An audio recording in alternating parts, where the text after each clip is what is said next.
Perdagangan budak transatlantik adalah salah satu babak paling kelam dalam sejarah umat manusia. Hal ini meninggalkan dampak yang mendalam dan bertahan lama terhadap benua Afrika dan masyarakatnya.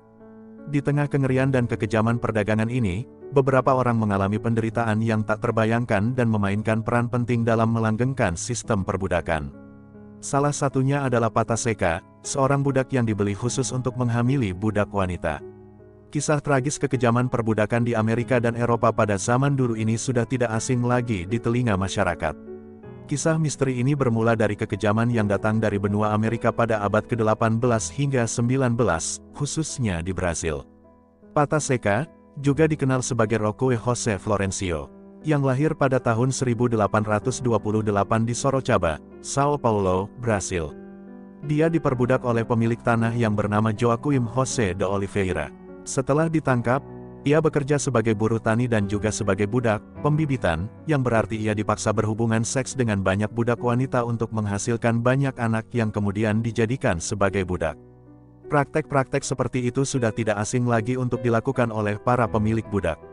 Selain membeli atau menculik budak kulit hitam, para pemilik tanah dapat meminimalkan biaya pembelian mereka dengan memastikan bahwa budak wanita mereka dapat bereproduksi. Namun, tidak hanya asal beranak, anak yang dilahirkan harus sehat dan mampu mewarisi kerja paksa orang tuanya.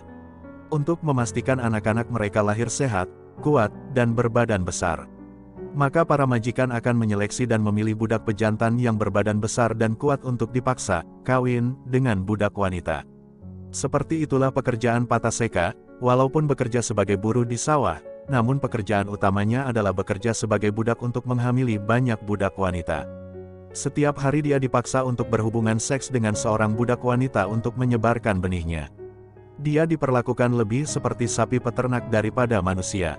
Hal ini sangat tidak manusiawi, bahkan budak wanita zaman dulu di Brasil pekerjaannya hanya untuk hamil dan melahirkan saja.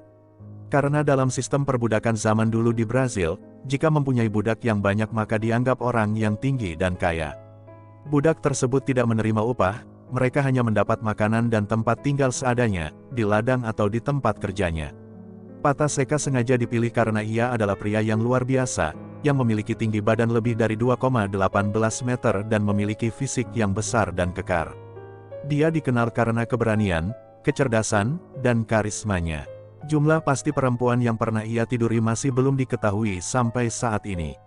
Namun, diperkirakan bahwa Pataseka merupakan ayah dari lebih 200 anak yang mewarisi status budak ayah mereka yaitu Pataseka. Akibatnya, mereka juga mengalami kehidupan perbudakan, dengan beberapa dijual untuk mendapatkan keuntungan dan yang lain dipaksa bekerja keras di perkebunan majikannya. Karena keberhasilannya dalam menghasilkan keturunan yang cukup banyak dan bagus bagi pemiliknya, Pataseka mendapatkan perlakuan yang relatif baik dari majikannya. Dia diberikan hak istimewa dan bahkan menerima sebidang tanah dari majikannya ketika perbudakan dihapuskan di Brasil pada tahun 1888.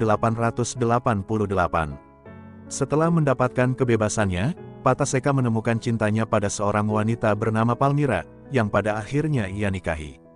Mereka berdua dikaruniai 9 anak. Di tanah yang diberikan kepadanya dari mantan majikannya, Pataseka mendedikasikan dirinya untuk membangun kehidupan baru untuk orang-orang yang dicintainya. Pekerjaan Pataseka sebagai budak pejantan terbaik yang harus tetap meniduri wanita budak lain bertahan sampai usianya 90 tahun. Karena, sejak usianya 90 tahun Pataseka dinyatakan sudah tidak lagi memiliki benih yang bagus, dan akhirnya ia pun diberhentikan sebagai budak pejantan. Namun, tragedi menimpa kehidupan Pataseka ketika ia secara tidak sengaja menginjak paku pada suatu pagi. Cedera yang diakibatkan menyebabkan kakinya terinfeksi tetanus, dan meski mendapat perawatan langsung dari tabib lokal, kondisi Pataseka memburuk dengan cepat. Akibatnya, Pataseka meninggal dunia pada tanggal 17 Januari tahun 1958 pada usia 130 tahun. Ia meninggal dengan tenang di tempat tidurnya, dan dikelilingi oleh keluarga dan teman-temannya yang memberikan penghormatan kepadanya.